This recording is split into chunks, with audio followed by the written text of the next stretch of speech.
Hello, my name is Matthew Tink. In this video, I want to distinguish between the concepts of freedom and liberty, as they were understood in early Western civilization. Although these terms are often used interchangeably today, classical Greek and Roman thinkers treated them as related but distinct ideas.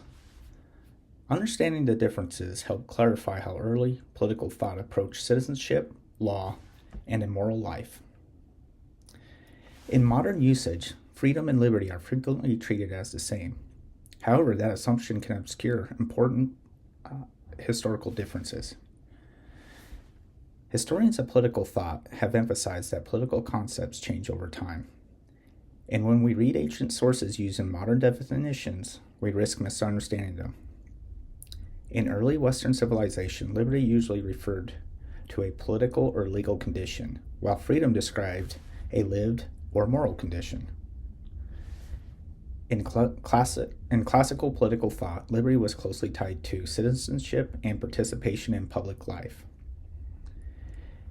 In Aristotle's Politics, liberty is connected to the ability of citizens to rule and be ruled in turn. Liberty was not universal. It belonged to members of the political community. As a result, a person could possess liberty in a legal sense while still experiencing significant social or personal limitations. At the same time, Aristotle distinguished legal status from moral freedom. For him, freedom involves self-mastery and the ability to live according to reason. A person might be legally free, yet still unfree if governed by passion, ignorance, or vice. From this perspective, freedom was not guaranteed by law alone, but required moral formation and discipline. Yet, on the other hand, Roman thinkers further developed these ideas by emphasizing the role of law.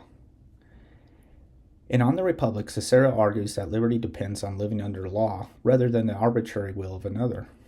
Law limits individual action, but also protects citizens from domination.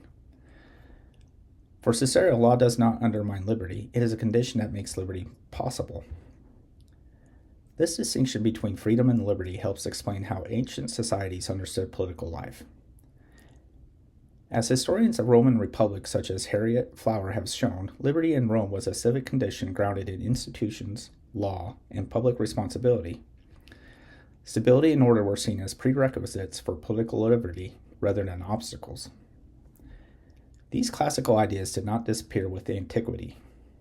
Later thinkers continue to reflect on Roman political experience when considering liberty, authority, and civic order. In particular, Machiavelli drew on Roman Republic history as he grappled with questions of political stability and power.